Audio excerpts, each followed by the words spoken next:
It's live? Okay, good. I retired, as you all know, 79, came out, worked the McDonald case. The light bulb went on when I realized evidence lost, stolen, destroyed, altered, etc. Obtained a confession from Alina Stokely, the girl in the floppy hat, who said that he didn't commit the crimes. Dr. McDonald did not commit the crimes. They were committed by my satanic cult group. I went public with the information. I obtained the confession on October 25, 1980. A number of TV shows, radio talk shows, people came out of the woodwork from all parts of the country telling me about the satanic cult movement in this country, United States. People on the East Coast, West Coast, South, and so on and so forth. Same basic story. And they not only told me about the cults, but they told me about the inner workings of the cults. Not a lot of detail, but enough that I could piece it together. And I'm saying, how could somebody from Maine know and furnish the same information as somebody from Southern California? As a result of that, of course, then I obtained a copy later on of Pawns in the Game, and this book, Pawns in the Game, which I sold out of on this conference, really explained what has happened in the last 240 or 50 years. And that is this, that in 1773, Adam Weishaupt, a Bavarian, former priest, was commissioned to obtain or come up with with goals to take over the world. And on May the 1st, 1776, he announced the 25 goals. The goals are unbelievable if you look at them one by one and then analyze what's happened today. Corrupt the youth through sex and drugs, control the press, create an incident, and then come in and act as the saviors, like the Reichstag, and we saw this in Oklahoma City. So then, not only did I, of course, research the Illuminati and come up with the answer there, but these people kept calling me from around the country. They've been calling me now for 22 years. And based on the information that's been furnished to me, this evil element has infiltrated virtually every level of society. Okay, it's in the government. They've gone out of their way, of course, to infiltrate in city, county, state, and the federal government. It's in the banking system. It's in the courts. It's in the prosecutors, the attorneys, the doctors. It's mind-boggling. It's unbelievable. I have been asked how many. By the way, this dovetails, the satanic cult movement dovetails into, as part of the Illuminati, dovetails into drugs, prostitution, homosexuality, the whole 9 yards. And I've been asked on a number of occasions, how many are there in the United States, just say walking the streets?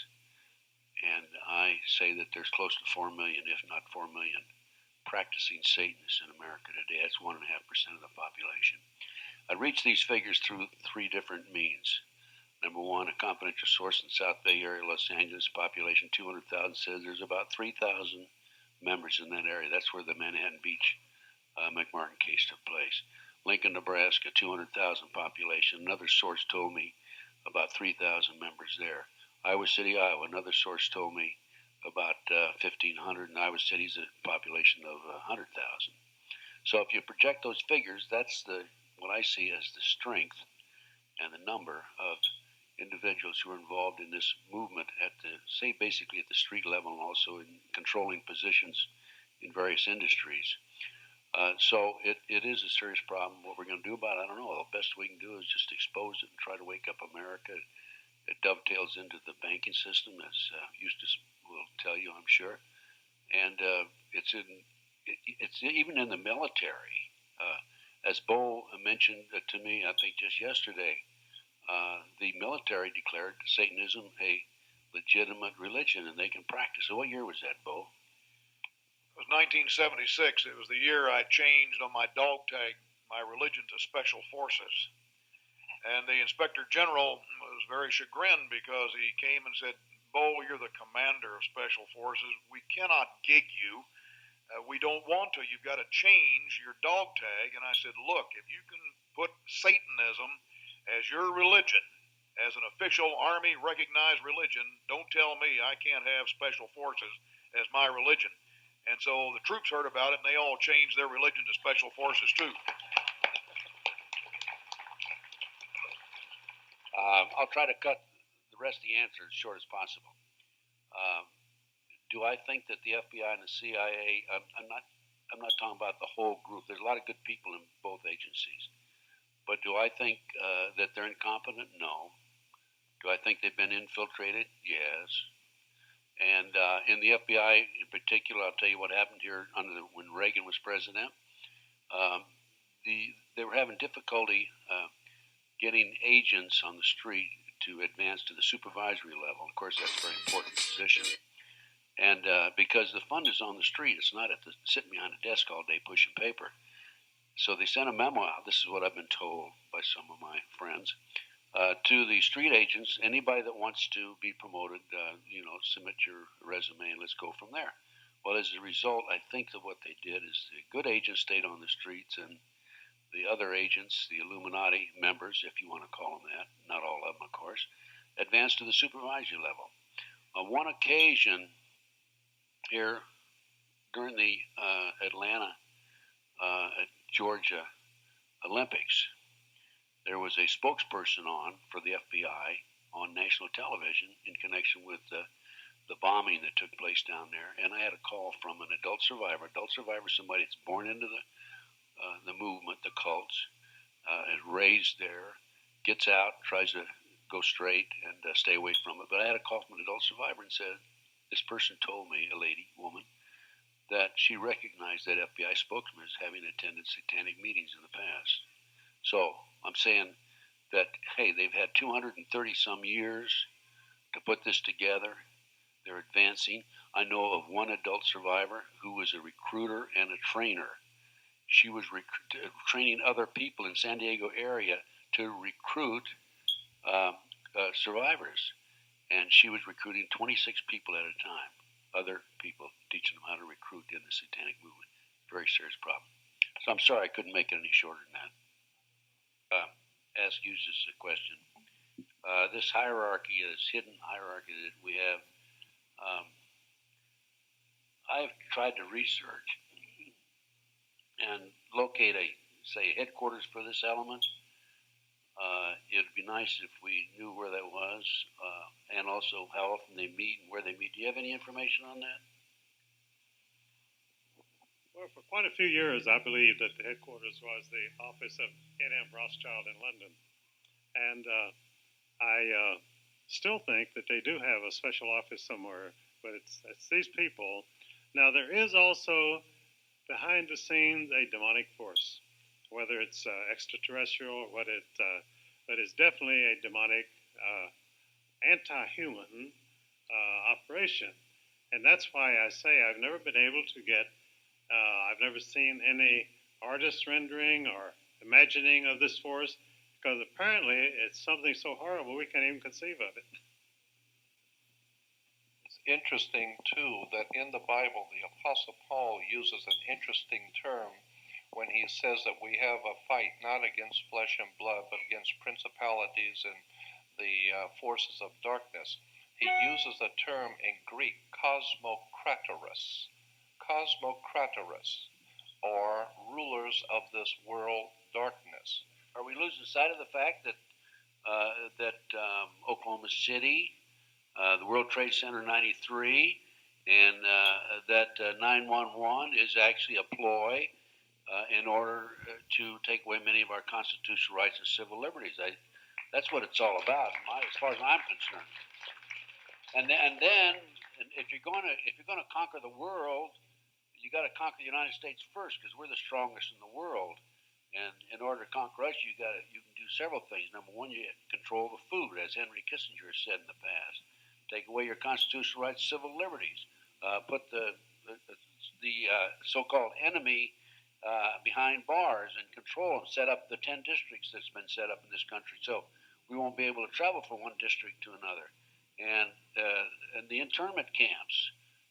I was talking to the former civilian head of the prison system in the state of Texas in 1997, and he told me that there are 8 prisons in Texas, brand new prisons that have been built that are manned, but there's no inmates in there. So that's, in my opinion, sure, money's part of it, but the bottom line is another step toward taking over the United States and taking over the world. The Illuminati plan, the golden plan.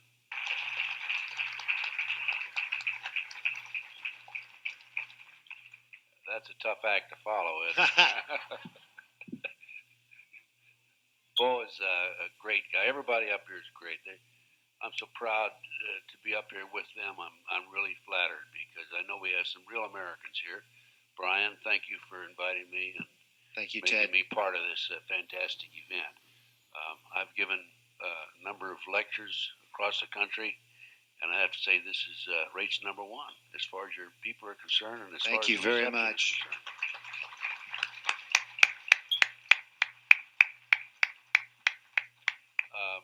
Just let me say this, that I don't think there's any question about it. I think that people are waking up, and it started with the Jack Kennedy assassination, followed by Bobby's assassination.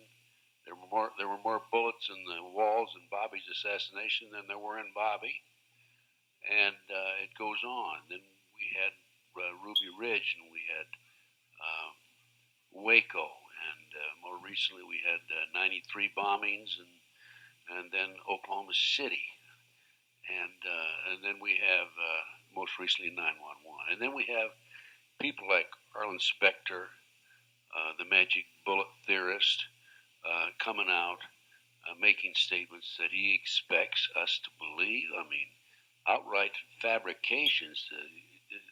It's impossible on the Jack Kennedy assassination for those bullets to have gone 90-degree angles 3 times. But the people are waking up, and I notice it as I travel around the country, and this is great. This is wonderful because that's what we have to do. We have to wake people up.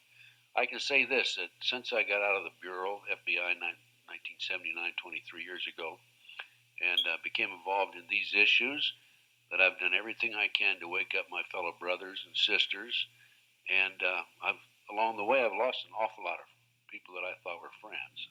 I mean, they don't even return phone calls anymore, but I don't care, because it's important that we follow the path of truth, that we don't weave to the left or to the right. If you know you're right, and my mother and father taught me this, if it's the truth, you don't have to apologize to anybody. And that's what we have to do. That's what each and every one of us has to do. I have a tremendous amount of research, as you know, if you visited my table, and anybody that bought any of my research, there's no copyright with me. I want you to take it and make copies and get it to your friends. Educate as many people as possible. One of the most common questions I'm asked is, what can I do? I'm a housewife. I'm a businessman. Usually it's housewives. Well, what you can do is get the research, get mine and everybody else's up here and whatever else you can find, and pass it on to your friends. Get the videotapes. People are lazy today because they don't like to read. They'd rather watch the videotapes. But if that's what it takes, get the videotapes and make copies and get them out to your friends. And then I think that most important thing, other than trying to educate each other and research and tell your neighbor, most important things is that we have a mission to save our own souls and save the souls of all of us around us. So that's got to be one of the highlights of this whole campaign, to expose this evil element that's casting its shadow across our great nation. And so as we go forward from here, folks, don't apologize to anybody. Just do your thing and talk to your brother and sister and say, hey, come on, let's go. We've got to save your soul too. And thank you very much. Thank you, Ted.